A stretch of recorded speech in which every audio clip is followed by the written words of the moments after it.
Is there a strategy that'll help you grow your company faster? CEO Sales Strategies is an investigative business podcast for entrepreneurial people who never stop asking questions.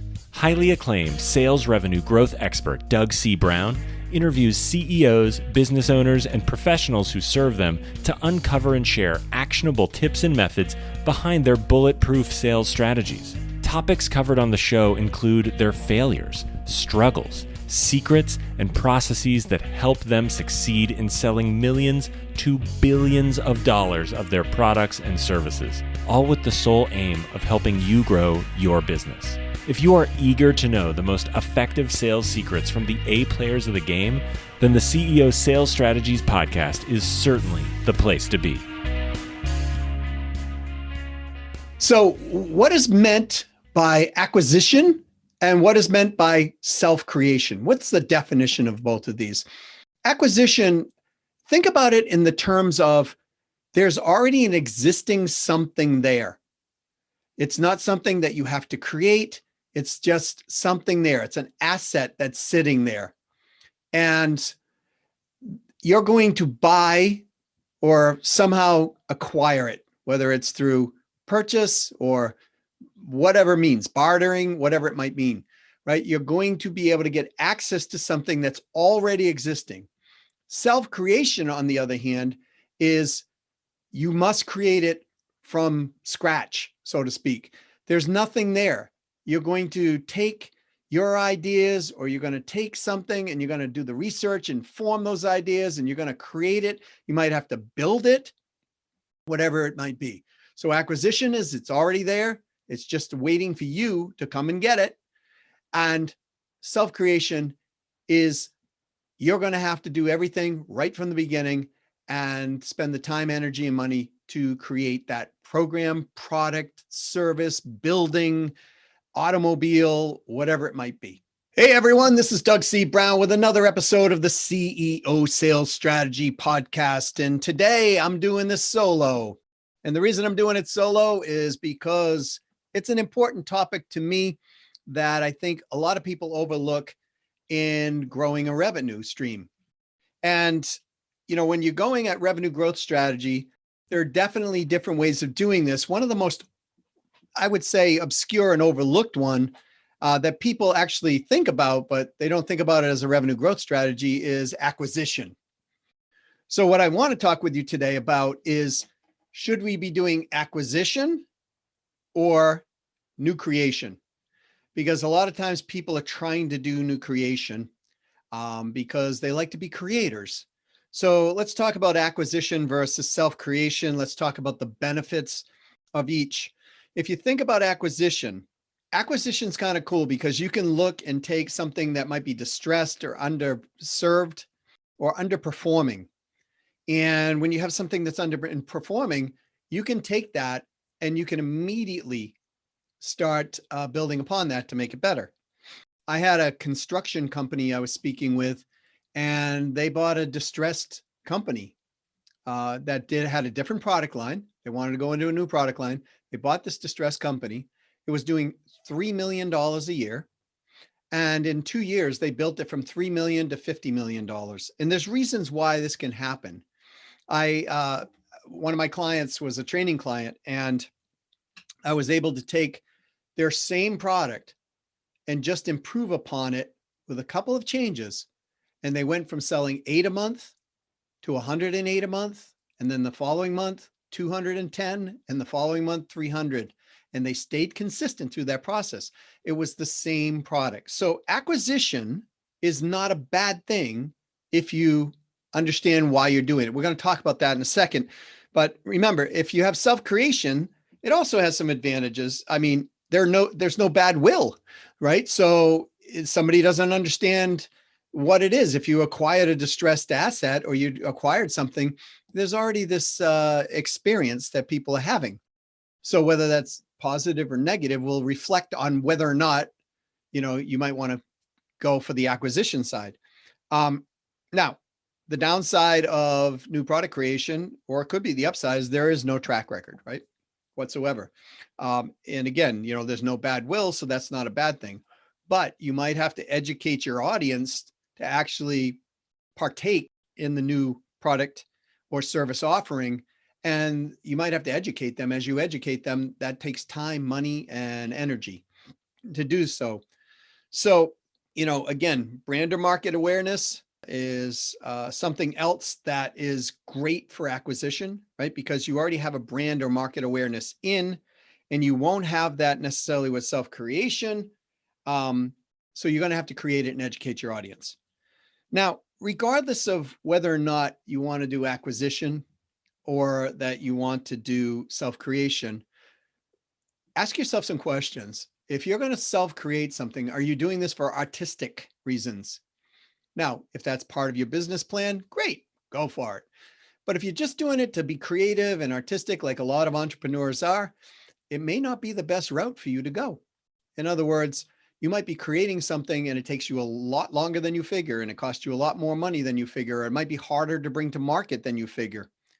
So with an acquisition, you do have that track record, and you're not necessarily being creative out of the gate, but you'll be creative to improve upon the acquired asset at that point to make it better. And so you might want to think through that thing. There are a few things that I want you to ask yourself a question, whether you're going to acquire something or whether you're going to self-create it. Number one, how does it impact your current process?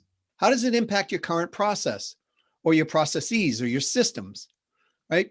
When you're acquiring something, for example, you might be acquiring a whole new group of people when you're acquiring an asset, for example.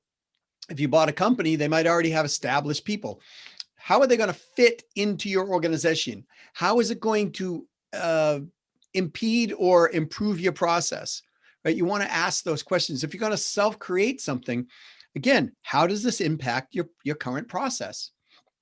Is it going to slow down production and things that are already working? Is it going to, always, hopefully it's creative to be complementary, but again, how is it going to impact you in the business, in the process, and in the systems of the business? Number two, how does it affect your partnerships if you have partnerships? Now, I don't necessarily mean business partnerships. I mean people working, people that you're outsourcing to, people that might be entrepreneurs within the company. How is it affecting them if you go and acquire this asset? What is the upside? What is the downside? You want to weigh these factors, whether you acquire it or you self-create it.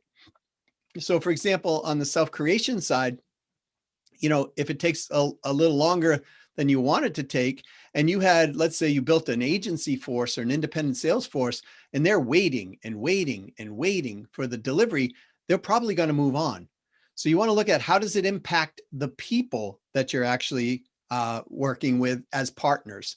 And then lastly, how's it going to impact the people in general? The people that work, who are doing the marketing, the people who have to put the product creation together.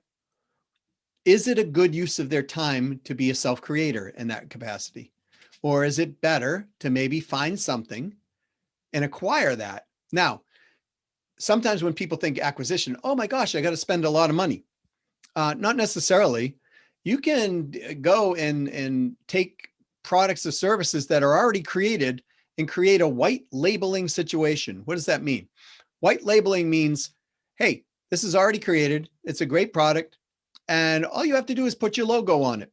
All you have to do is put your name on it, right? And then you might, if it's a digital asset, for example, you might have to shoot a front end or a back end and use the product, use the program, and you white label it. And quite frankly, you support it with all the customer service and no one knows the wiser.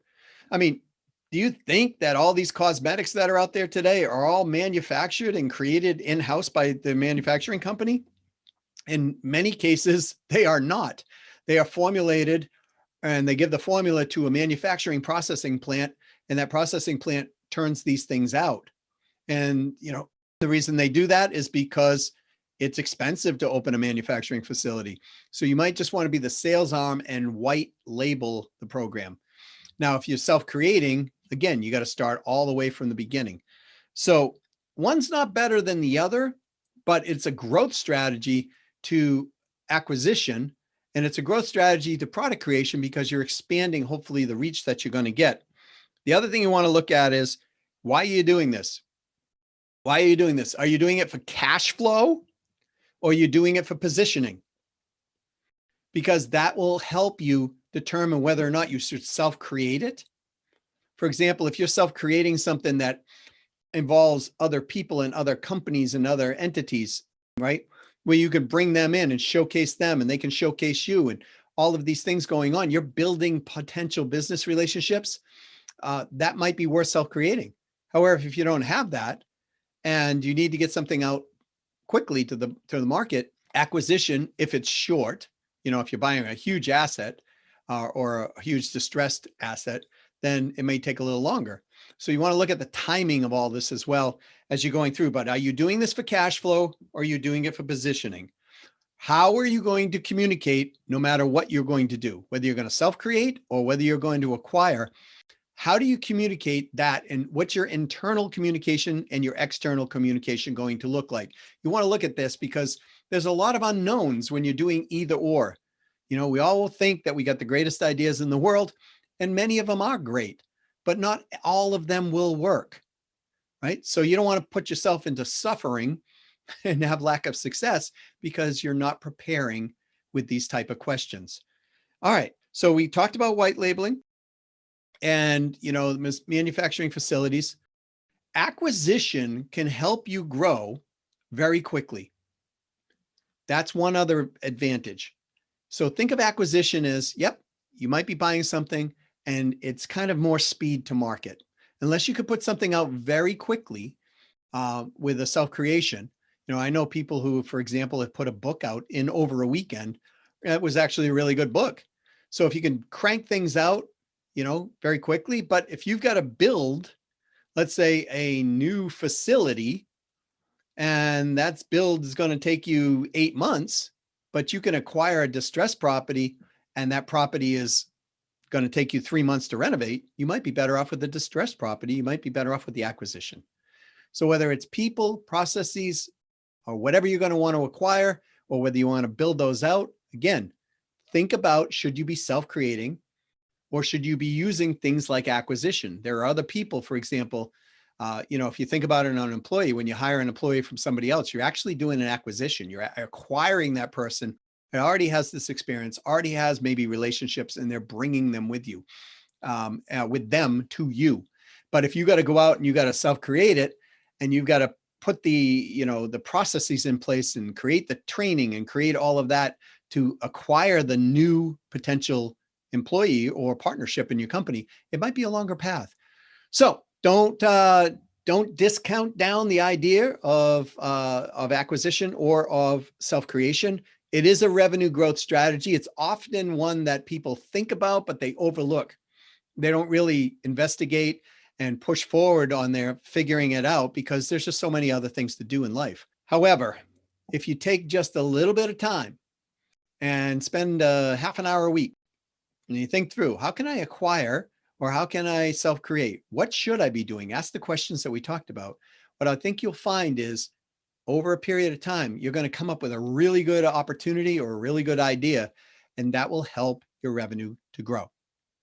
This is Doug C. Brown with the CEO Sales Strategy Podcast, bringing you revenue growth insights, CEO sales strategies, entrepreneurial strategies that are going to continue to keep challenging your mind maybe a bit or a lot of it, and they're going to give you ideas. If you love this episode, please go up and give it a 5-star review. If you have comments or you'd like to send something to us directly, like, hey, I would really like to have this particular subject matter discussed, let us know. You're our audience. We want to support you. Until next time, this is Doug C. Brown with the CEO Sales Strategy Podcast. To your success.